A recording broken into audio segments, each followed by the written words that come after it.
नमस्कार, मैं डॉक्टर अवधेंद्र प्रताप सिंह, सहायक आचार्य, कालीचरण पीजी कॉलेज, लखनऊ और इग्नू काउंसलर, लखनऊ।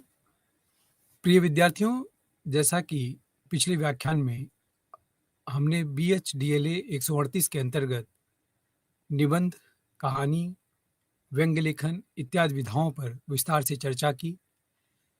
BHDLA 138 का यह पाठ्यक्रम कुल 2 खंडों में व्यवस्थित है, जिनमें कुल 13 इकाइयां हैं। पाठ्यक्रम का आज दूसरा खंड पर व्याख्यान है। इस खंड में भी 6 इकाइयां शामिल हैं। प्रत्येक विधा के परिचय हेतु एक संपूर्ण इकाई दी गई है, जिससे एक विशिष्ट विधि की संरचना, अंतर संरचना और विशिष्टता को हम आसानी से समझ सकेंगे। प्रत्येक इकाई साहित्य की विशिष्ट विधा की स्वतंत्र लेखन शैली को समझने में सहायक होती है। इकाई 7 के अंतर्गत डायरी विधा का विस्तार से उल्लेख किया गया है और इकाई 7 में साहित्यिक विधा डायरी है। इसके अंतर्गत डायरी विधा की विशेषताएं और डायरी लेखन का संस्मरण, यात्रा वृत्तांत और आत्मकथा लेखन से जो मूल अंतर है, उसे स्पष्ट करने का प्रयास किया गया है। इकाई 8 में पत्र साहित्य की विशिष्ट विशेषताओं पर प्रकाश डाला गया है। गद्य विधाओं से पत्र साहित्य का अंतर विश्लेषित किया गया है। रिपोर्टाज विधा पर केंद्रित इकाई संख्या 9 है, जिसमें रिपोर्टाज की विशेषताएं बताई गई हैं और रिपोर्टाज का अध्ययन करने के पश्चात हम ये स्पष्ट कर सकेंगे कि रिपोर्टाज किसे कहते हैं, रिपोर्टाज का हिंदी साहित्य में क्या योगदान है, क्या उसकी प्रमुख विशेषताएं हैं।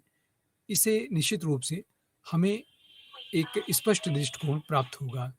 इकाई संख्या 10 में हिंदी के प्रमुख यात्रा वृत्तांतों का उल्लेख किया गया है, उनका परिचय दिया गया है, उसकी विशेषताएं और अन्य गद्यविधाओं से उसका अंतर भी बताया गया है। इकाई 11 में हम देखते हैं कि जीवनी विधा के रचनागत तत्वों की व्याख्या करते हुए उसके संरचनात्मक शिल्प का विस्तार से विवेचन किया गया है और इसी प्रकार से इकाई 12 में संस्मरण लेखन का उद्देश्य, उसकी विशिष्ट संरचना, भाषा शैली, शिल्प आदि का परिचय दिया गया है। प्रत्येक इकाई में विविध विधा में उपलब्ध प्रसिद्ध लेखकों की महत्वपूर्ण रचनाओं का जो मूल पाठ है, वो इसमें पाठ्यक्रम का हिस्सा बनाया गया है, जिसको पढ़ने के बाद हमारे विद्यार्थी विभिन्न लेखन शैलियों को आसानी से समझ सकेंगे, उनके बारे में उनकी जो अवधारणा है वो स्पष्ट हो सकेगी। तो इस प्रकार से हम देखते हैं कि इन विविध प्रकार की विधाओं में को समझने के लिए, समझाने के लिए पाठ्यक्रम में कुछ इस तरह से विद्यार्थियों के लिए सामग्री उपलब्ध कराई गई है, जिसके माध्यम से वे आसानी से इन विधाओं से परिचित हो सकेंगे। आत्मकथा लेखन, जीवनी लेखन, संस्मरण, डायरी लेखन इत्यादि ऐसी विधाएं हैं साहित्य की जिनमें आधुनिक काल में अत्यधिक लेखन हुआ है। वर्तमान में भी अनेक लेखक इन पर अपनी रचनाएं कर रहे हैं। इसलिए बहुत महत्वपूर्ण हो जाता है कि डायरी लेखन को हमारे विद्यार्थी किस प्रकार से समझ सकें और डायरी लेखन की दिशा में उनकी जो समझ है, उनकी जो डायरी लेखन को लेकर अवधारणा है, वो स्पष्ट हो सके। हमारे विद्यार्थियों की इस पाठ्यक्रम में डायरी मोहन राकेश की डायरी का उल्लेख है। मोहन राकेश की डायरी आपके पाठ्यक्रम में रखी गई है। डायरी मुख्यतः एक साहित्यिक विधा है। डायरी और अन्य विधाएं किस प्रकार एक दूसरे से जुड़ी हुई हैं, कैसे वे एक दूसरे से भिन्न हैं, डायरी और आत्मकथा में क्या अंतर है, डायरी और संस्मरण में क्या अंतर है, डायरी और यात्रा वृत्तांत में क्या अंतर है, इस पर भी विचार किया गया है।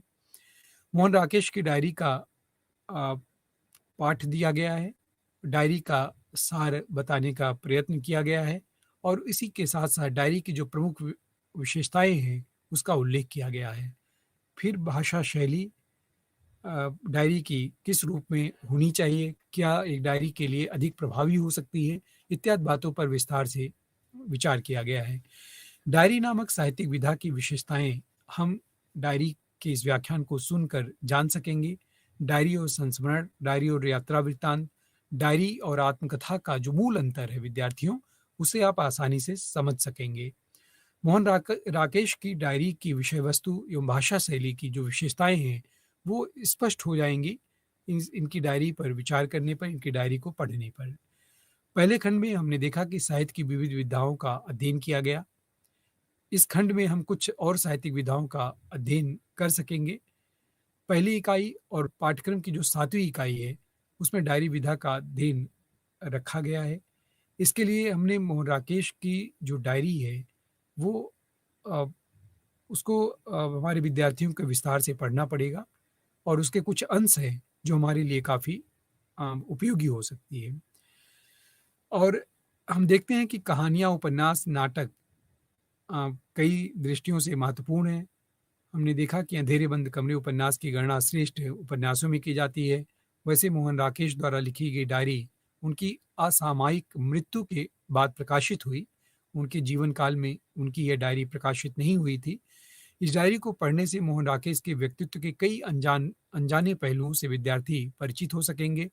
उनका ऐसा कई सारा पक्ष है जो साहित्य से इतर भी उनके जीवन का जो पक्ष है, वो इस डायरी के माध्यम से उजागर होता है। डायरी कहीं न कहीं एक रचनाकार की बहुत निजी तौर पर भी उसे प्रस्तुत करने में सहायक होती है। एक लेखक और एक व्यक्ति के रूप में उनका जो आत्मसंघर्ष था, उसका चित्रण पाठकों के सामने उपस्थित हो जाता है। वैसे तो ये पूरी डायरी विद्यार्थियों अत्यधिक पठनीय है। आप एक बार इस डायरी को पढ़ना शुरू करेंगे, तो अंत तक पढ़ते चले जाएँगे। लेकिन यहाँ पर हम उसमें कुछ बहुत छोटे बहुत अंशों का ही उल्लेख करेंगे और बाकी इस डायरी में क्या मूल-मूल बातें हैं, उन पर प्रकाश डालते हुए हम आगे चलेंगे। डायरी मुख्यतः एक साहित्यिक विधा है। डायरी गद्य की विशेष विधाओं में आती है। इसमें लेखक का जो आत्म साक्षात्कार है, वो प्रकट होता है। वह अपने आप से संप्रेषण की स्थिति में होता है। वह स्वयं ही लेखक होता है और स्वयं ही पाठक भी होता है, एक रचनाकार डायरी का। इसमें उसके नितांत निजी अनुभव व्यक्त होते हैं। तो डायरी लेखन हुआ, संस्मरण लेखन हुआ, यात्रा वृत्तांत हुआ या आत्मकथा लेखन अथवा जीवनी हुआ, कहीं न कहीं ये विधाएँ एक-दूसरे से बहुत भीतरी तौर पर जुड़ी हुई हैं। इनके भीतर मूलभूत अंतर कर पाना थोड़ा कठिन होता है और लेकिन यदि हम इनका गहराई से अध्ययन करें, तो पाते हैं कि इसमें कहीं न कहीं जो लेखक है, उसके जीवन की जो निजता है, जो उसके जीवन का निजी अनुभव है, वो इन गद्य की विधाओं के माध्यम से अधिक स्पष्ट रूप से व्यक्त होता है।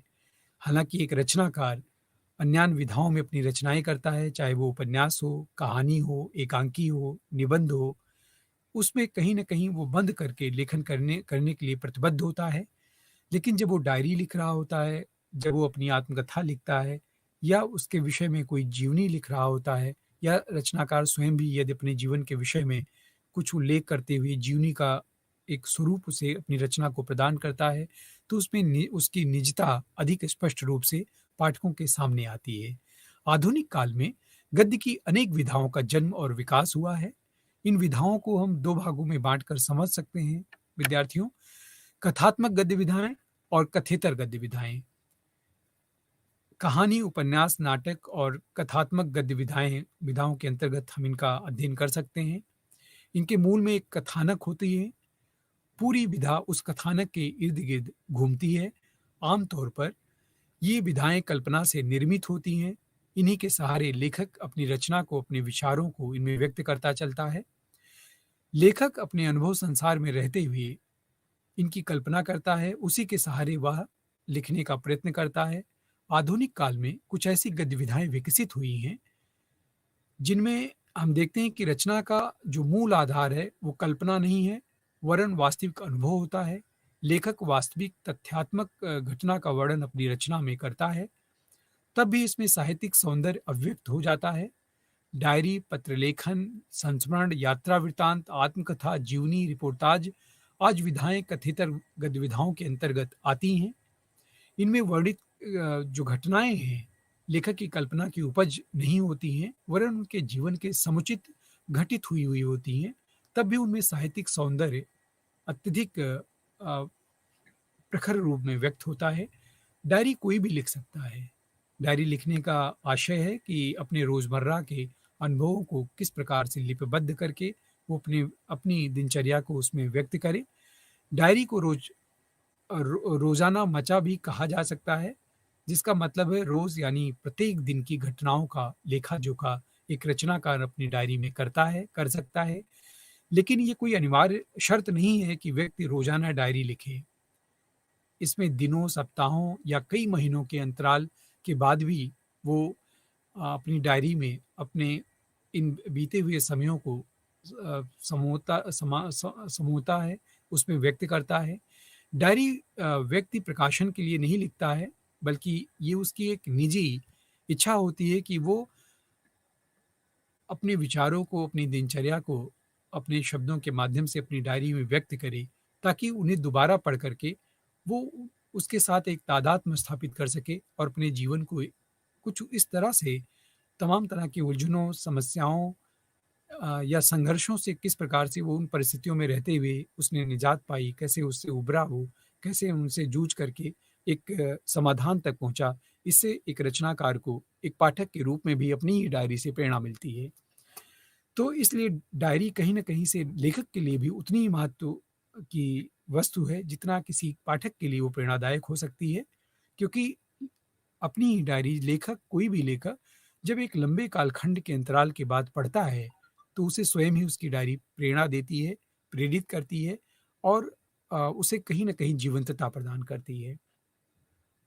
लेकिन हम देखते हैं कि डायरी लेखन को ज़्यादातर सामान्य अर्थों में हम समझते हैं कि अपने रोज़ की दिनचर्या ही उसमें एक लेखक लिखता होगा, किंतु ऐसा नहीं है। इसमें वो दिनों, सप्ताहों, कई महीनों के अंतराल को भी लिख सकता है और इस प्रकार से हम देखते हैं कि डायरी एक नितांत निजी लेखन है रचनाकार का। जब व्यक्ति अपनी डायरी लिख रहा होता है, तब यही सोचता है कि यह लिखना सिर्फ़ उसके लिए है। यहाँ उसके मन में ये सवाल पैदा हो सकता है कि व्यक्ति स्वयं अपने लिए क्यों लिखता है? हमारे पाठक इस बात को सोच सकते हैं, ये स्वयं से सवाल कर सकते हैं कि स्वयं के लिए कोई लेखक क्यों लिखेगा कोई डायरी? क्या डायरी लिखना स्वांतः सुखाय लेखन है? डायरी लेखन क्या आत्मावलोकन का एक तरीका है? डायरी में व्यक्ति महज घटनाओं और अनुभवों का क्या वर्णन करता है? वह उसके माध्यम से आत्मविश्लेषण करता है? वह उनसे अपने लिए सबक लेता है? या डायरी का लेखन लेखक सिर्फ अपने लिए करता है, इसलिए वह डायरी में अपने दूसरों के बारे में ज़्यादा बेबाकी और निर्ममता से लिख सकता है। आम तौर पर विद्यार्थियों हम देखते हैं कि डायरी लिखने वाले से ये अपेक्षा की जाती है कि वह उसमें कुछ ईमानदारी से लिखेगा। ईमानदारी से लिखना डायरी की बुनियादी शर्त है। इसके लिए लेखक में आत्मबल का होना आवश्यक है। ये डायरी लिखते समय व्यक्ति सत्य का आवरण डालने की कोशिश करता है, सत्य पर वो आवरण डालने की कोशिश करता है या सत्य को पूरी बेबाकी के साथ अभिव्यक्त करने की आत्मशक्ति नहीं रखता है, तो डायरी लिखने का जो उद्देश्य है, वो समाप्त हो जाता है। सत्य लिखने के साहस का मतलब ये नहीं है कि डायरी में जो कुछ लिखा जाता है, वह सत्य नहीं होता है। सही और गलत का संबंध सत्य और असत्य से सदैव होता है। ये ज़रूरी नहीं है। डायरी में बातें लेखक अपनी दृष्टि के अनुसार ही लिखता है और यहाँ उसकी दृष्टि अनुभवों के विश्लेषण में पूरी ईमानदारी से व्यक्त हो रही होती है। इसीलिए डायरी उस लेखक के दृष्टिकोण को समझने में सबसे ज़्यादा मददगार हो सकती है। डायरी लेखन में ये प्रश्न भी उपस्थित होता है कि कौन-सी बातें डायरी में लिखी जानी चाहिए और कौन-सी बातें डायरी में नहीं लिखी जानी चाहिए। क्या इसका ध्यान एक लेखक रखता है या एक लेखक को रखना चाहिए? वैसे तो इसका फैसला या इसका निर्णय स्वयं लेखक करता है, लेकिन आम तौर पर उन घटनाओं और अनुभवों को डायरी में लिखने के लिए लेखक चुनता है, जिन्हें वह अपने लिए महत्वपूर्ण समझता है या कोई साधारण सा अनुभव भी हो सकता है, लेकिन उसका साधारण से अनुभव में लेखक संभव है किसी गहरे सत्य का आलोक देख रहा हो, किसी गहरे तथ्य को वो अपने सामने उस डायरी में उसका उल्लेख कर रहा हो। इसलिए डायरी में घटना, अनुभव अत्यधिक महत्वपूर्ण नहीं होता है, महत्वपूर्ण होती है लेखक की अंतर्दृष्टि, जिसके माध्यम से वह घटना या अनुभव को अपनी डायरी में दर्ज करता है। विद्यार्थियों, डायरी निजी लेखन है और वह प्रकाशन के लिए नहीं होती है, ये बात हमने पहले भी आपको बताई। इसलिए उसमें शिल्प का उतना महत्व नज़र नहीं आता है, लेकिन ऐसा भी नहीं है कि एक रचनाकार के लिए तो डायरी का लेखन भी एक रचनात्मक चुनौती ही होती है, क्योंकि रचनाकार का जो व्यक्तित्व है, रचनाकार का जो अपना हुनर है, वो उसकी डायरी में भी सम्मिलित होता है। कथ्य की दृष्टि से भी और शिल्प की दृष्टि से भी डायरी अत्यंत महत्वपूर्ण विधा है। डायरी के लेखन की सबसे बड़ी शक्ति ये होती है कि उसमें लेखक अपनी बात को मनचाहे ढंग से रख सकता है, लेकिन सत्य से बँधा होने के कारण उसे बंध कर भी रहना पड़ता है। वह सत्य को उजागर करने के लिए भाषा में निहित संभावनाओं का पूरा उपयोग करता है। वह अपनी बात और अपने भावों तथा विचारों के अनुसार भाषा और शैली को ढाल सकता है। ऐसा करते हुए उसे अपनी रचनात्मक क्षमता का अत्यंत सावधानी से उपयोग करना पड़ता है। अंत में प्रिय विद्यार्थियों, डायरी के बारे में यह समझना सबसे ज़्यादा ज़रूरी है कि कोई भी पाठक किसी भी लेखक की डायरी को शिल्प की उत्कर्षता के लिए नहीं पढ़ता है, अपितु उसमें लेखक के उस रूप को खोजना चाहता है एक पाठक, जो अब तक उससे छुपा हुआ था, जो उसने अब तक उस लेखक की अन्यान्य विधाओं की रचनाओं को पढ़कर नहीं प्राप्त किया था। एक डायरी को पढ़ते हुए हमेशा पाठक इस बात की अपेक्षा रखता है कि डायरी के माध्यम से वह लेखक के निजी तौर पर उससे एक परिचय पा सकेगा उस लेखक के बारे में, वो किस प्रकार की दिनचर्या से एक लेखक गुज़रता है, कैसे सोचता है, क्या आम लोगों के जीवन से उसका जो जीवन है वो भिन्न है? कहीं न कहीं डायरी के माध्यम से हम उसे ज़्यादा बारीकी से समझ सकते हैं। लेखकीय व्यक्तित्व का यह प्रकाशन भी वास्तव में डायरी में भाषा के माध्यम से ही होता है, इसलिए डायरी में भाषा के जो रचनात्मक उपयोग हैं, उसका केंद्रीय महत्व हम कह सकते हैं कि होता है। डायरी और अन्य विधाओं की यदि हम तुलना करें और देखें कि डायरी और अन्य विधाओं के साथ डायरी का किस प्रकार से अंतर संबंध है, डायरी किस प्रकार से अन्य विधाओं के रूप में जुड़ी होती है, कथितर गतिविधियों का जो तुलनात्मक अध्ययन है, हमें डायरी को समझने में वो सहायता प्रदान करेगी। इसलिए हम डायरी और अन्य गतिविधियों की तुलना कर सकते हैं। डायरी, आत्मकथा, संस्मरण, यात्रा वृत्तांत और पत्र, इन सभी गतिविधियों में लेखक के वास्तविक अनुभवों और उसके जीवन की तथ्यात्मक घटनाओं का वर्णन मिलता है विद्यार्थियों। इन सभी विधाओं के केंद्र में लेखक का स्वयं का जीवन होता है, उसके स्वयं के जीवन का चिंतन और दृष्टिकोण निहित होता है। इन सभी विधाओं में कहीं न कहीं तथ्यात्मक सूचनाओं का संप्रेषण होता है, लेकिन ये लेखक का उद्देश्य नहीं होता है कि वो केवल इन सूचनाओं को अपनी डायरी का हिस्सा बनाते हुए उसे व्यक्त करे। यदि उसने मात्र सूचनाओं को संप्रेषित करने के लिए इन विधाओं का उपयोग किया है, तो इनकी व्यावहारिक उपयोगिता तो नहीं रह सकती, परंतु साहित्यिक या कलात्मक उपयोगिता इसमें ज़रूर क्षीण होगी। ऐसी किसी सामग्री को हम साहित्यिक रचना की श्रेणी में कदाचित नहीं रख सकते हैं। डायरी और आत्मकथा की यदि हम बात करें, तो डायरी आत्मकथा का ही एक रूप है। आत्मकथा में भी लेखक अपने जीवन की कहानी को कहता है। डायरी के पन्नों में भी लेखक अपने जीवन के बारे में ही बताता चलता है। जब आत्मकथा का लेखक अपने जीवन की कहानी दूसरों को सुनाना चाहता है, तो उसका श्रोता या पाठक उससे अलग होता है। उसका एक उद्देश्य होता है। अच्छी आत्मकथा आत्म साक्षात्कार का ही एक रूप होती है, लेकिन वह इसके लिए आत्मकथा नहीं लिखता है। उसके जीवन में कुछ ऐसा होता है जिसे वह दूसरों को सुनाना चाहता है। यही कामना उसे आत्मकथा लिखने के लिए प्रेरित करती है। इसलिए हर आत्मकथा का एक अंतर्निहित उद्देश्य होता है। वह पूरी रचना उस उद्देश्य से बंधी हुई चलती है और एक लेखक आत्मकथा का उसी अ, उद्देश्य की पूर्ति के लिए अपनी रचना को गति देता है, उसे एक स्वरूप प्रदान करता है। डायरी में कुछ कुछ भी ऐसा नहीं होता है विद्यार्थियों। डायरी अपने शुद्ध रूप में स्वयं को संबोधित करती है, स्वयं को संबोधित करते हुए रचती है। उसका लेखक ही उसका पाठक होता है प्रथमतः, वह आत्म साक्षात्कार का शुद्ध रूप है। अपने आप से संवाद ही उसका उद्देश्य होता है। इसलिए डायरी में कई संकेत अनकहे रह जाते हैं, कई बड़े प्रकरण संकेत में सिमट कर रह जाते हैं, जबकि आत्मकथा में लेखक उस पूरे प्रकरण को विस्तार से पृष्ठभूमि सहित लिखता है।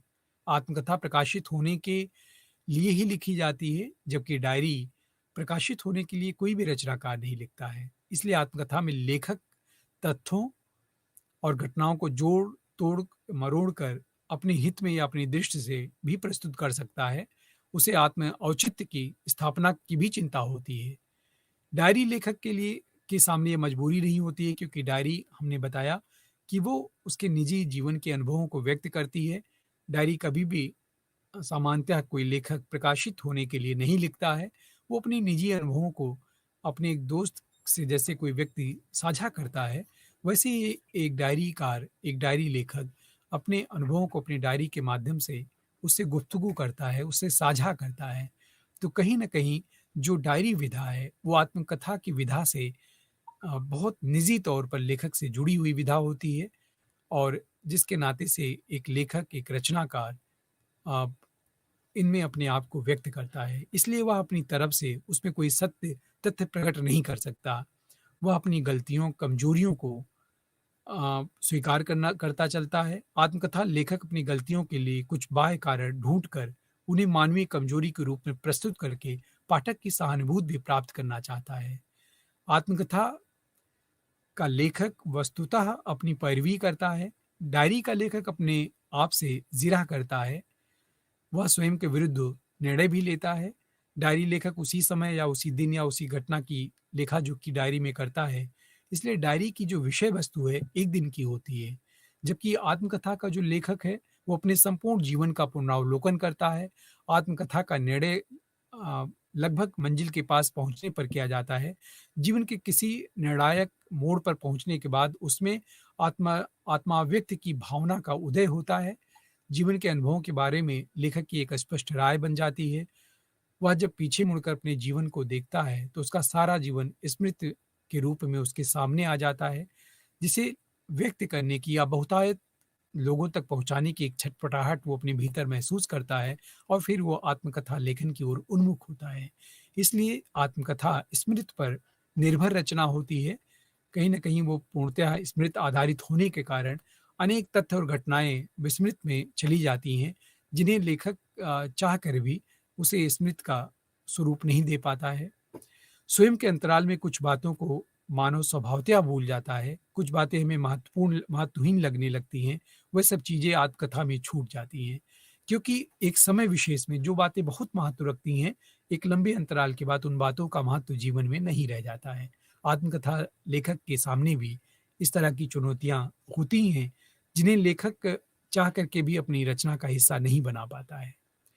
उन सबका एक सम्मिलित प्रभाव उसके मन में, मनोमस्तिष्क में अंकित रहता है, जिसे वो आत्मकथा के रूप में व्यक्त करता चलता है।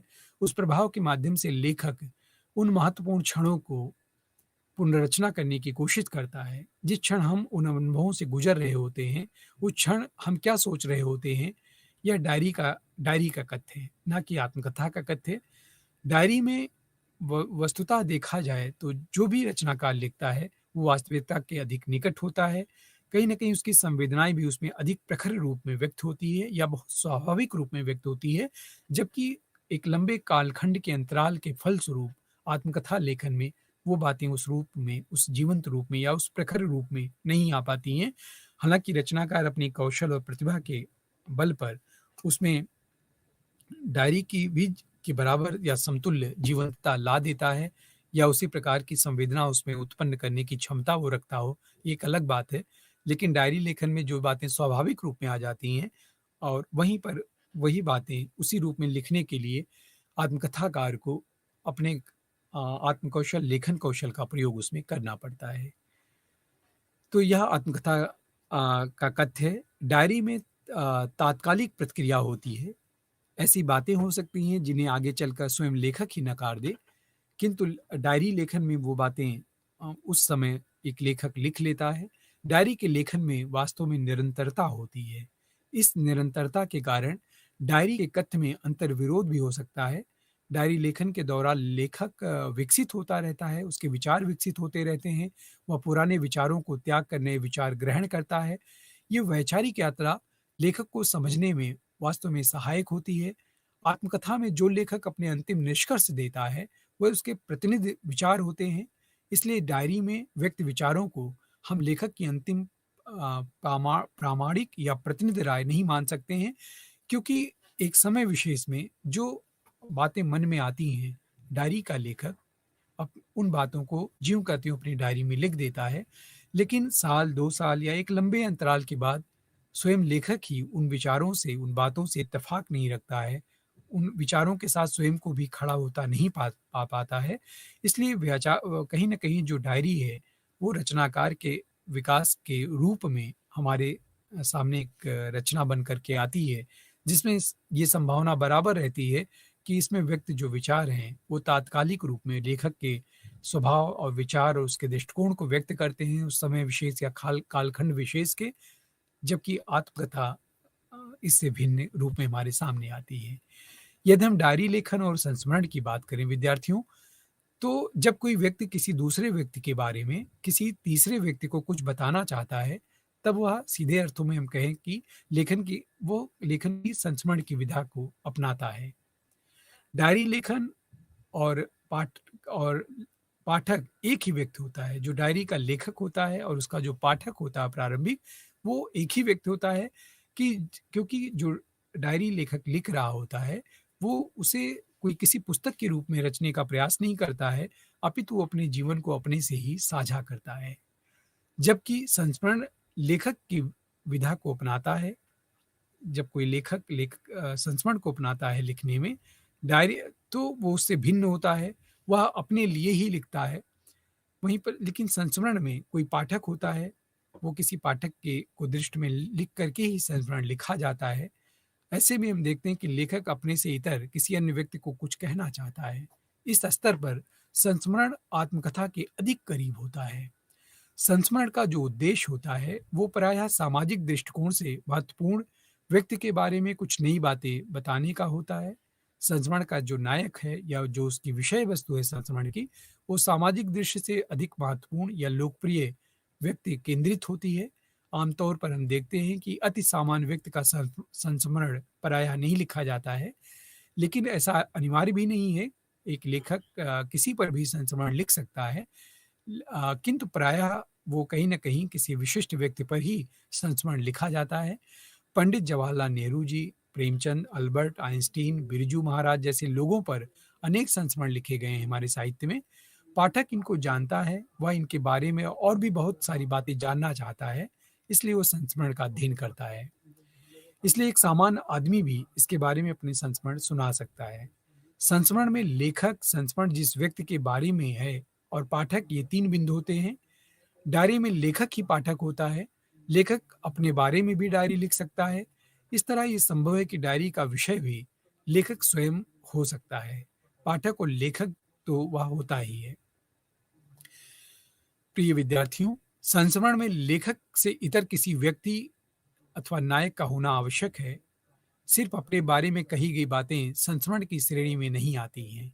संस्मरण का विषय होना अनिवार्य है, उसमें एक विषय का होना तय करना पड़ता है, जबकि डायरी में किसी पूर्व निर्धारित विषय के लिए लेखक बाध्य नहीं होता है।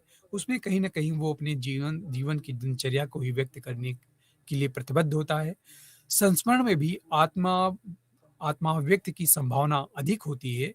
लेखक अपने बारे में भी बीच-बीच में कुछ-कुछ बातें कहता चल जाता है। दरअसल संस्मरण का विषय 2 व्यक्तियों का साझा अनुभव होता है।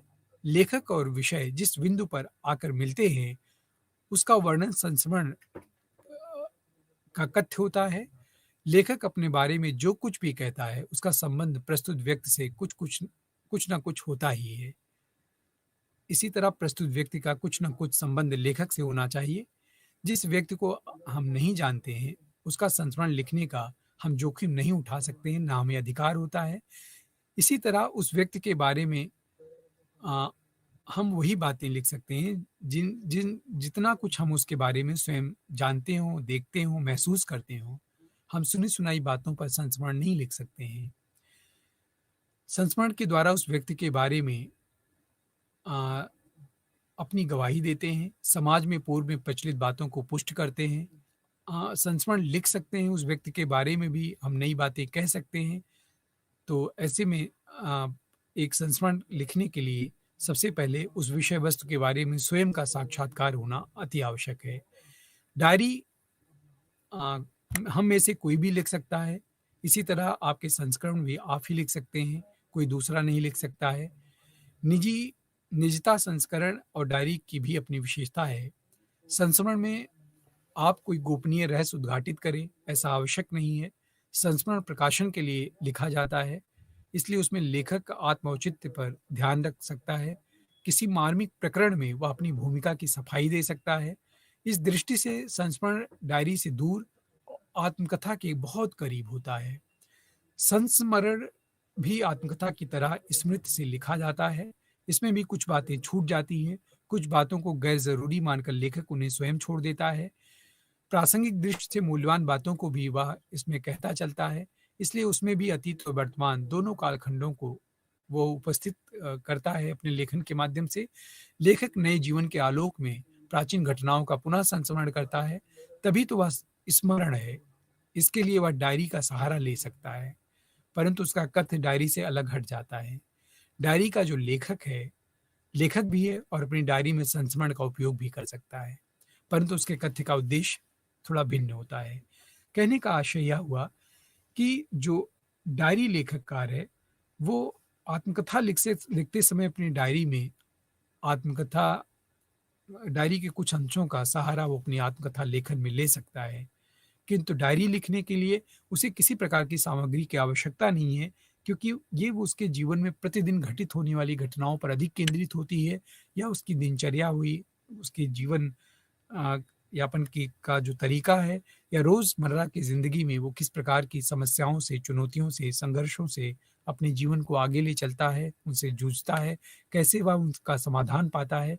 विशेष रूप से अपनी डायरी में वो अपने इन्हीं सब बातों को समाहित करता है, इन्हीं सब बातों का उल्लेख करता है। इसी प्रकार हम देखते हैं कि डायरी और यात्रा वृत्तांत में क्या अंतर है, और यात्रा वृत्तांत और डायरी विधा दोनों एक दूसरे से किस प्रकार से जुड़ी हुई हैं, कैसे एक दूसरे के लिए दोनों विधाएँ सहायक है, ये भी एक विचारणीय बिंदु है। हम प्रायः देखते हैं कि यात्रा वृत्तांत में लेखक किसी स्थान विशेष का वर्णन करता है। स्थान विशेष की विवेचना अपनी यात्रा वृत्तांत के माध्यम से करना चाहता है। ज़ाहिर है कि ऐसा वर्णन उन स्थानों का होता हो है, जहाँ लेखक स्वयं गया हो, जहाँ ले जो स्थान लेखक को स्वयं पसंद हो। सुनी-सुनाई बातों के आधार पर यात्रा वृत्तांत भी लिखना संभव नहीं है। यात्रा वृत्तांत में उस स्थान विशेष का विशेष वर्णन देना आवश्यक नहीं होता है। यदि आप उस स्थान विशेष पर जाएँ, जैसे हम किसी होटल में जाएँ या वहाँ पर रुकें, किसी स्थान से कुछ चीज़ें खरीदें, खाना इत्यादि करें, ये बातें हमारी यात्रा वृत्तांत के लिए आवश्यक नहीं है। एक अच्छे यात्रा वृत्तांत में तथ्य और कल्पना का मिश्रण होना आवश्यक है। हम उसे उस यात्रा वृत्तांत को किस रूप में रचनात्मक बनाएँ, कैसे उस यात्रा वृत्तांत को पाठक रोचकता के साथ पढ़ सके, कैसे उस यात्रा वृत्तांत से एक पाठक को ऊर्जा मिले, प्रेरणा मिले, कहीं न कहीं उसे उत्साह और उसका उत्साहवर्धन हो, ज्ञानवर्धन हो, तो यात्रा वृत्तांत के माध्यम से लेखक प्रायः इन बातों का भी ध्यान रखता है। उदाहरण के लिए, किसी शहर में पुराना किला या घंटाघर बना हुआ हो, ये एक तथ्य है, लेकिन यदि कोई यात्रा वृत्तांतकार लिखेगा, तो उसमें इसका उल्लेख होगा। ये उल्लेख पर्यटक निर्देशिका में भी हो सकता है। दोनों तरह की पुस्तकों में भी चहल-पहल, आवाजाही, दुकानदार, ग्राहकों के व्यवहार, मौसम का जिक्र आज होगा ही। अब उस घंटाघर या पुराने किले को देखकर लेखक के मन में जो भावनाएँ जागृत होती हैं, लेखक उन बातों उन उन अ, चीज़ों को देख कर के क्या अनुभव करता है, किस प्रकार की अनुभूति को वो महसूस करता है, और कैसे फिर वो उसे कैसे रचनात्मक रूप में अपने लेखन का हिस्सा बनाता है, ये देखने की बात होती है। लेखक की कल्पना कहीं न कहीं इसमें अधिक सक्रिय होती है, उसका योगदान होता है। उन सब का वर्णन पर्यटक निर्देशिका में नहीं होगा। ये कल्पनाशीलता और जो भावुकता है लेखक की, यात्रा वृत्तांत की अपनी विशेषता है। इसी कारण यात्रा वृत्तांत को हम सृजनात्मक साहित्य की श्रेणी में गिनते हैं। पर्यटक निर्देशिका के लेखक को व्यावसायिक लेखक हम मान सकते हैं, लेकिन हम उसे यात्रा वृत्तांत का लेखक कतई नहीं मान सकते। यात्रा वृत्तांत को डायरी के रूप में लिखा जा सकता है, और डायरी संस्मरण के रूप में भी लिखी जा सकती है। इसको इस रूप में समझा जा सकता है कि डायरी का लेखन उस दिन का होता है। उस दिन एक दिन यदि आप किसी विशेष स्थान पर गए हों, तो उसमें आप उसका वर्णन कर सकते हैं। डायरी का यह हिस्सा यात्रा वृत्तांत का एक रूप हो सकता है। ये भी हो सकता है कि आप अपनी यात्रा संपन्न करने के बाद उसका वर्णन करने बैठे हों। अ, ऐसे में स्पष्ट है कि ऐसा आप स्मृति के आधार पर ही करेंगे। भले ही यात्रा वृत्तांत डायरी की तरह उस दिन लिखा गया हो या लिखा जा रहा हो, परंतु उसे अपनी दौ उसी दौरान लिख लिया जाता है, जब तक कि यात्रा का अनुभव आपको याद हो।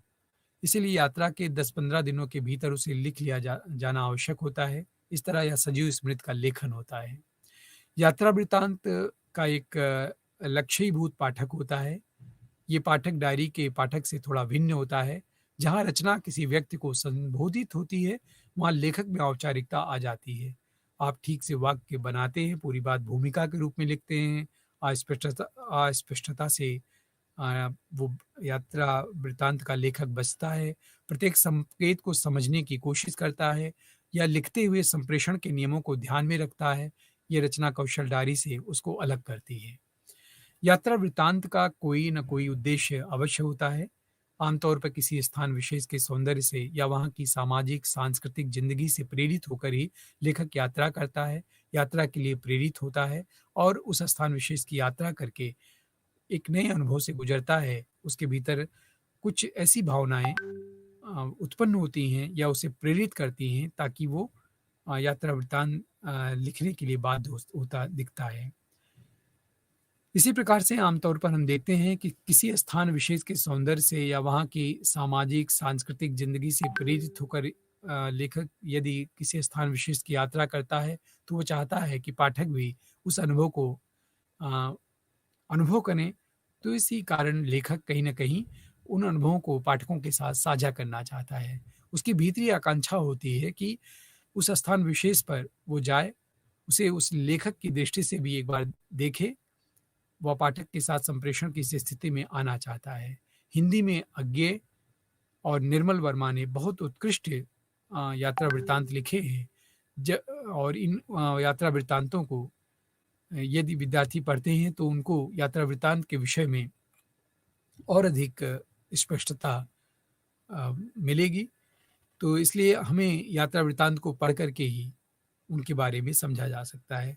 इसी प्रकार यदि हम उदाहरण के तौर पर डायरी लेखन की बात करें तो डायरी लेखन विधा मोहन राकेश की जो पाठ्यक्रम में रखी गई है, उसमें एक छोटा-सा दृश्य है जो डायरी के माध्यम से मोहन राकेश जी कहते हैं और आप देखेंगे कि उस छोटे से अंश को पढ़ने के बाद भी जो लेखक है, उसे बड़ी रुचिता महसूस होगी, उसे लगेगा कि इस डायरी को काश मिल जाती तो हम पूरा पढ़ लेते। मोहन राकेश की डायरी में 1958 का एक किस्सा है। एक एक दिन का 26 जनवरी का वो लिखते हैं, हवा में वासंती स्पर्श है, समय अच्छा-अच्छा लगता है। ऐसे में अनायास मन होता है कि हल्के-हल्के स्वर में किसी से बात करें, अपने चारों ओर घर की मिठास, घर की उष्णता हो, किसी के हाथ चाय की प्याली लाकर दें और प्याली के साथ वह हाथ भी थाम लें। हल्का-सा खिंचाव हो, होंठ मधिर मुस्कुराहट से फैल जाएँ, परंतु यह सब कैसे हो? जिससे इस सब की आशा की थी, उसने तो उस दिन रेखा खींच दी। जिससे वस्तुतः आशा की पूर्ति संभव है, उसके अपने बंधन हैं, अपने दायित्व हैं, एक भरा-पूरा घर है, जहाँ उसे अपना एक निश्चित रोल अदा करना होता है। और मैं इस एकांत से, इस वीरांगी से समझौता करने के प्रयत्न में हूँ, जिससे किसी रूप में तो जीवन की धुरी बैठ जाए। लिखने-पढ़ने में अपने को पूरी तरह खो लिया जा सकता है। क्यों ना उस एस्पेक्ट को मन से निकाल देने का प्रयत्न किया जाए, परंतु प्रयत्न मात्र से ही तो परिणाम नहीं निकल जाता। वस्तुतः ट्रे ट्रेजेडी हुई है, उसमें मेरा ढुलमुलापन ही तो कारण है।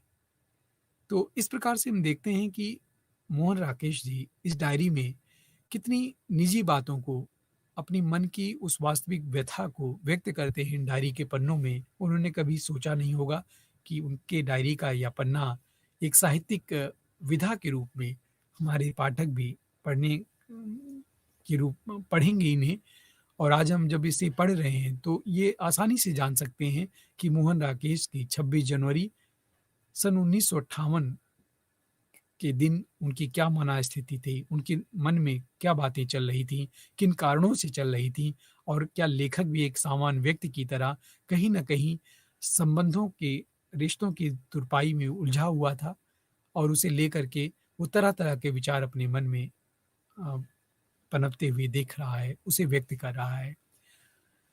तो इस प्रकार से डायरी लेखन में लेखक कितनी निजी बातों को अपनी डायरी में लिखता है और कहीं न कहीं पाठक इन्हें पढ़ कर के स्वयं को भी उन विचारों के साथ उड़ता हुआ, बहता हुआ, प्रवाहित होता हुआ पाता है। मोहन राकेश की डायरी का यदि हम सारवत बात करें तो अ, इस डायरी में जालंधर में रहते हुए उन्होंने 26 जनवरी 1958 को और 27 जनवरी 1958 के दिन ये डायरी उन्होंने लिखी थी। अपनी प्रसन्नचित्त मन स्थिति का ज़िक्र करते हुए लेखक हवा के रूमानी प्रभाव का उल्लेख करता है अपनी डायरी में। किसी से बात करने की मन की कामना करता है, उसका नाम नहीं लिखता है। वह आश्वस्त, स्नेहिल और घरेलू संबंध की कामना करता है। एक आम व्यक्ति की तरह जीवन यापन करने की इच्छा रखता है। वह चाहता है कि किसी के हाथ चाय की प्याली लाकर कोई उसे दे दे। इसी सुखद कल्पना के बाद उसे पुनः निराशा घेर लेती है। उसे लगता है कि ये संभव नहीं है, जिससे वह उसकी उम्मीद है, उसने जिसे अपना मान लिया है, जो जो उसके लिए कुछ कर सकता है, उसके अपने बंधन हैं, उसके अपने पारिवारिक दायित्व हैं, जो उसके लिए चाह करके भी उसका नहीं हो सकता है। लेखक अपने जीवन के इस खालीपन से बहुत परेशान है। अपने इस खालीपन को वो अपनी इस डायरी में साझा करता है, उसे लिखता है और लिखते हुए कहीं न कहीं वो एक दोस्त की तरह अपनी डायरी के साथ अपने अपने आप को व्यक्त करके थोड़ा हल्का महसूस करता हुआ पाता है। वह चाहता है कि साहित्य की दुनिया में वह अपने आप को इतना डुबो दे, अपनी रचनाधर्मिता में इतना वो खो जाए कि उसे रिश्तों के इस खालीपन की अनुभूति ना हो। भावनात्मक रिश्तों को मन से वो हमेशा के लिए निकालने की इच्छा रखता है। क्या ये संभव है? इसके लिए वह कहीं अपने ढुलमुलपन को ही दोषी मानता है। शिमला के एक दृष्टांत का उल्लेख करता है लेखक इस डायरी में। वो कहते हैं कि किसी हितैषी महिला मनोरमा साहनी ने कहा था कि जब मन नहीं है तो ब्याह क्यों करते हो? मना कर दो। लेखक भी सोचता है कि वीणा को पत्र लिखकर दे ही दे। रात के वातावरण का जिक्र करते हुए डायरी का लेखक मोहन राकेश जी लिखते हैं कि वे बहुत थक गए हैं और सो जाने की इच्छा रख रहे हैं, परंतु थकते ही नहीं हैं। थक भी गए तब भी नींद नहीं आ रही है। अजीब-सी उलझन है उनके मन में। नींद आ भी जाए तो थकान नहीं मिटती। सुबह ऐसा लगता है मानो 10 घंटे दफ्तर में काम करके घर आए हों।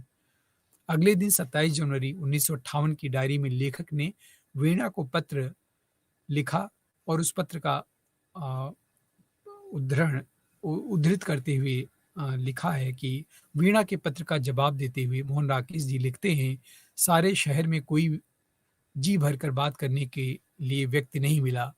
सिर्फ उसका चेहरा मिलता है। मानवीय संप्रेषण की यह कमी लेखक को खलती है। फिर वीणा का पत्र पढ़ता है। कितनी बार बता चुका हूँ कि माँ बस पर सफ़र नहीं कर सकती। मतलब यह कि माँ ना आए तो लेखक भी नहीं आ सकता। लेखक सोचता है कि वहाँ जाने से भी मन स्थिर हो जाएगा। क्या यह तय है? लेकिन सूचित कर रहा है कि इन दिनों वह लिखने-पढ़ने के कार्यों में लगा हुआ है। फिर वह वीणा से आग्रह करता है कि वह रोज़ सोने से पहले मुझे एक पत्र लिख दिया करे, जैसे किसी को चाय की प्याली बना कर देते हैं।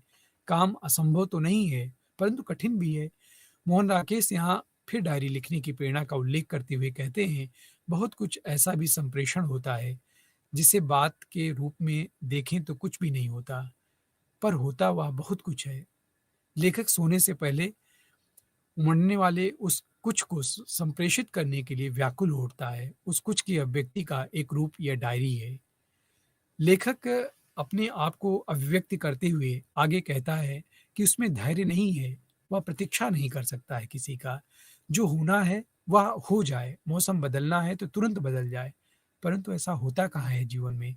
इसमें भी तो निराशा ही अधिक हाथ लगती है।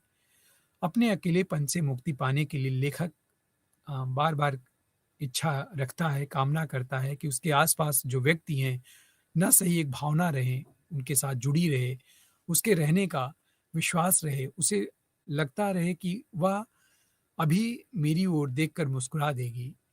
स्नेह संबंधों की ये आकांक्षा लेखक को कल्पना में ले जाती है और वह स्वयं भी अपनी अपनी मुस्कुराहट से छला जाता है। इससे तो अच्छा है कि वह किसी अपरिचित देश की संगीत सुने या उपन्यास पढ़े या घूमे फिरे या रोज नींद की एक गोली खाकर सो जाए। लेखक को लगता है कि चिंतन, सोचना, विचारना एक बीमारी है जो अकेले में बढ़ती है, अकेले में व्यक्ति को अधिक परेशान करती है, अधिक उलझाती है। लेखक को लगता है कि इससे मुक्ति पाने के लिए 4-6 रोज़ के लिए दिल्ली उसे हो आना चाहिए, फिर वापिस आकर काम करेगा। इसकी सूचना वो पत्र में देता है, लिखता है। पत्र समाप्त होने के उपरांत लेखक अपने आप से संवाद की स्थिति में आता है और अपने मन को स्थिर करने के लिए अपने आप को सलाह देता है। काम करना चाहते हो तो काम करो, निरर्थक कल्पनाओं में, मीठे ख़यालों में क्यों उलझते हो? इस तरह से उलझने से केवल काम प्रभावित होगा, जीवन और समस्याओं में उलझ जाएगा, निस्तेज और निर्जीव सा प्रतीत होने लगेगा। तो कई तरह से लेखक अपने आप को समझाने की कोशिश करता है।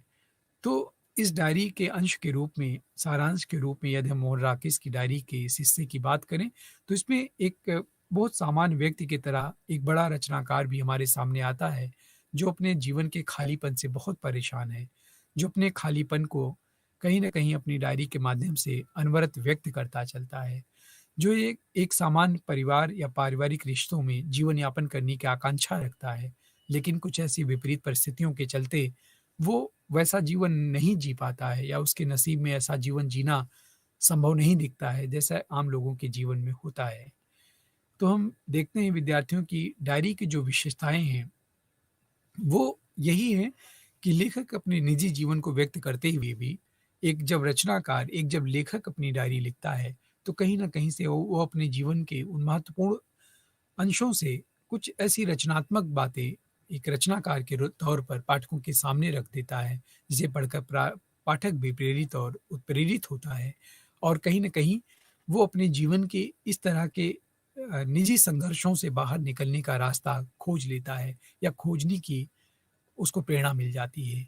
हम डायरी की विशेषताओं पर बात करें तो 2 दिन की इस डायरी में लेखक ने अपने अकेलेपन की पीड़ा या भावनात्मक रिश्तों का वर्णन किया है, भावनात्मक रिश्तों में आए खालीपन का वर्णन किया है।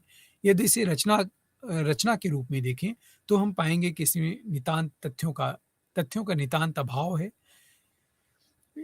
इसमें किसी भी तथ्य का या किसी भी भावना को व्यक्त करने के पूर्व लेखक ने तथ्यों का ब्यौरा नहीं दिया है। कौन-सी घटना किस कारण से हुई है, कौन-सी घटना किस रूप में हुई है, किन घटनाओं के पीछे कौन ज़िम्मेदार है, इन सब बातों पर वह अपना समय ज़ाया नहीं करता है।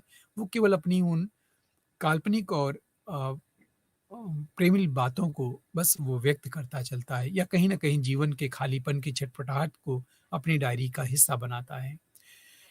इसे रचना के रूप में देखें तो हम पाएँगे कि इसमें तथ्यों का अभाव होने के बावजूद भी ये बहुत प्रेरक डायरी है। डायरी का उद्देश्य हम जान सकते हैं, उसमें हमें कोई ख़ास जानकारी मिलती हो सो बात नहीं है, तथ्य नहीं है, तथ्यों के संकेत हैं। जिन्हें लेखक जानता है, उसे पता है, उन तथ्यों के प्रति मानसिक प्रतिक्रियाएँ लेखक ने व्यक्त की है। यदि उन्हें वह नहीं लिखता, तो स्वयं ही भूल जाता, इसलिए एक संकेत सूचक वाक्य लिखकर आगे बढ़ जाता है। उदाहरण के तौर पर लेखक लिखता है, जिससे इस सब की आशा थी, इस सब की आशा थी, जिससे आशा थी, वो उस व्यक्ति का नाम नहीं लिखता है, उसे अपने संबंधों का उद्घाटन नहीं करता है, लेकिन वो लिखता है कि जिससे इस सब की आशा थी, उसने तो उस दिन रेखा खींच दी।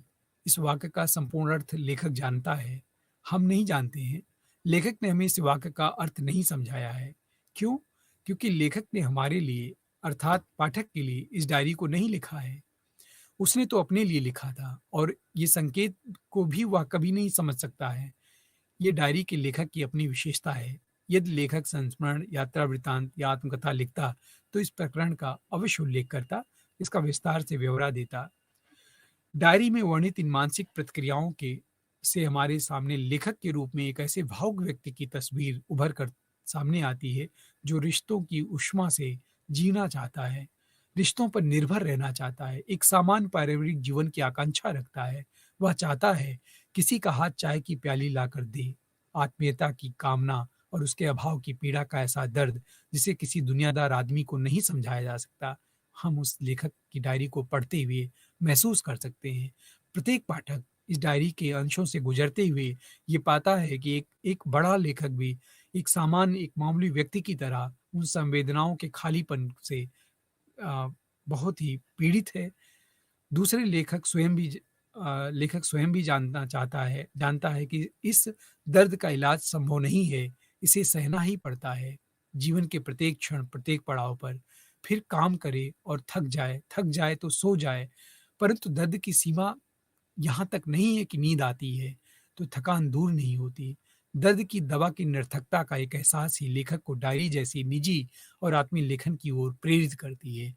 यानी कि एक लेखक के तौर पर एक लेखक के जीवन में, एक लेखक के लिए जो कार्य दवा नहीं कर पाती है, जिस दवा को खाने के बाद भी लेखक को नींद नहीं आती है, वो डायरी के उन पन्नों में अपने जीवन को रेखांकित करके, अपने डायरी में अपने आप को साझा करके करते हुए लेखक को नींद आ सकती है, या लेखक उस थकान तक अपने को पहुँचा सकता है जिससे उसे नींद आ सके।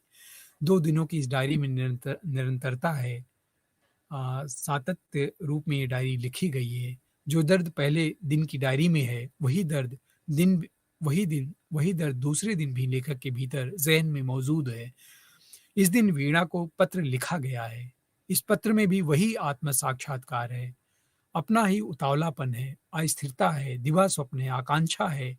लेखक एक ऐसी भावना को अपने आस-पास देखना चाहता है, जो मेरे तकिए के पीछे आ खड़ी होगी, मेरे बालों को सहला देगी। ज़ाहिर है कि यह दिवा स्वप्न दैनिक जीवन में अनेक कष्टों को न्योता देता है, अनेक पीड़ाओं को जन्म देता है। ये पीड़ाएँ डायरी की इन अंशों में मौजूद है। यही एक डायरीकार की सफलता भी है। यही पाठक के लिए इस डायरी को पढ़ने की विवशता भी है। आत्म साक्षात्कार के रूप में लिखी गई इस डायरी में किसी प्रकार की भूमिका नहीं है। लेखक ने अपनी ओर से किसी प्रकार की भूमिका इस डायरी के लेखन में नहीं लिखी है। लेखक किसी अन्य को संबोधित नहीं करता है, इसलिए इसमें औपचारिक लेखन की दृष्टि से अनेक खामियाँ, कमियाँ दिखाई देंगी।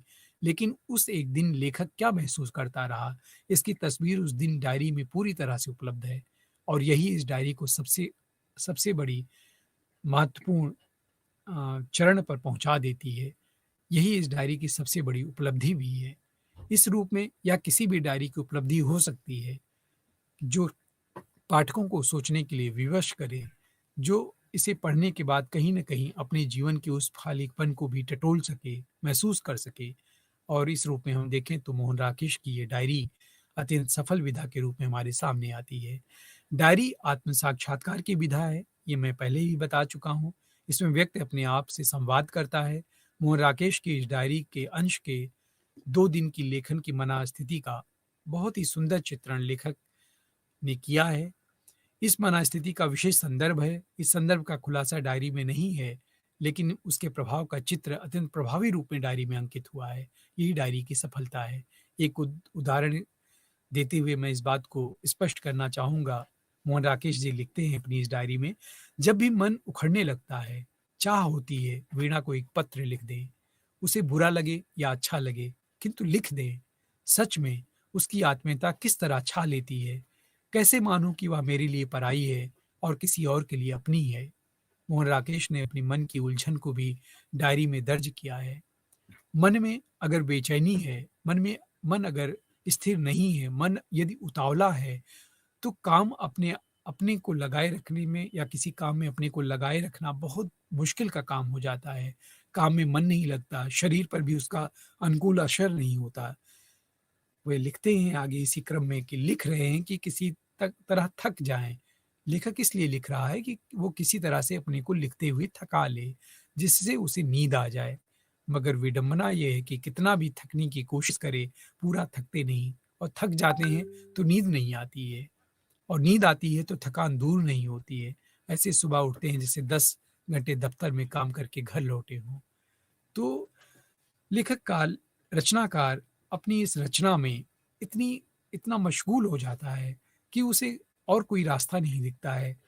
अजीब-सी तड़प और उलझन है उसके मन में, अजीब-सी बेचैनी है उसके भीतर, और इसका उसके पास कोई समाधान नहीं है। वो बार-बार वीणा को पत्र लिखता है, या वीणा से पत्र की प्राप्ति की आकांक्षा रखता है, और इस प्रकार से उसकी जो व्याकुलता है, वो संपूर्णता से इन डायरी के पन्नों में अंकित हो जाती है, और पाठक इसे पढ़कर उसी रूप में भावविह्वल हो जाता है। कहीं न कहीं वो उसी भावना में प्रवाहित हो जाता है उसका मन। तो हम देखते हैं कि एक डायरी विधा के रूप में मोहन राकेश की ये रचना अत्यंत उत्कृष्ट और सफल रचना है। हम इसकी अगर भाषा शैली पर बात करें, तो डायरी लेखन या डायरी लेखककार कभी भी डायरी लिखते समय उसकी शैली पर ध्यान नहीं देता है। वो जिस कोटि का या जिस तरह का लेखक होता है, जिस तरह की भावनाएँ उसके भीतर होती हैं, उसी तरह की रचनाएँ या शैली के रूप में उसकी डायरी में वो बात दृष्टिगत होती है। वैसे तो डायरी कई उद्देश्यों से प्रेरित होकर लिखी जाती है। उसमें रोज़ का हिसाब-किताब दर्ज किया जाता है। हर रोज़ डायरी लेखक जीवन की घटनाओं में घटने वाले घटती हुई घटनाओं का विवरण उसमें प्रस्तुत करता है। लेकिन ऐसी डायरी को साहित्यिक विधा प्रायः नहीं कहा जा सकता। वही डायरी रचना या का दर्जा प्राप्त करती है, जिसमें डायरी लेखक की रचनात्मक ऊर्जा की अभिव्यक्ति होती है। वह घटनाओं और भावों का वर्णन पर्याप्त नहीं मान सकता। इस दृष्टि से देखने पर हम पाते हैं कि मोहन राकेश की डायरी में घटनाओं और भावों का वर्णन ना के बराबर है और अ, एक वाक्य में हम इस बात को समझ सकते हैं कि लेखक कितना कम लिख करके बिना किसी घटना और तथ्य को दे करके भी पाठक को झकझोर देता है। मोहन राकेश जी लिखते हैं, हवा में वासंती स्पर्श है, समय अच्छा-अच्छा लगता है। ऐसे में अनायास मन होता है कि हल्के-हल्के स्वर में किसी से बातें करें। इन 2 वाक्यों में लेखक ने डायरी लिखने के क्षणों का वर्णन किया है। लेकिन ये वर्णन इस तरह से भी हो सकता था, वसंत की हवा चल रही थी तो बहुत अच्छी लग रही थी। किसी से बात करने का मन कर रहा था। बात कहने के इस ढंग की तुलना यदि मोहन राकेश के कथन से करें, तो हमें उनके कथन की उत्कर्षता का एहसास आसानी से हो सकता है।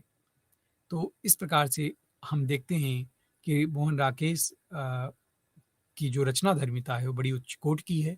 तो प्रिय विद्यार्थियों, हिंदी साहित्य विविध विधाओं में हम देखते हैं कि साहित्य की विविध विधाओं के अंतर्गत डायरी एक सशक्त और मजबूत विधा है साहित्य की और इस विधा के रूप में मोहन राकेश की डायरी बहुत ही सफल और मन को छू लेने वाली भावों से भरी हुई डायरी है।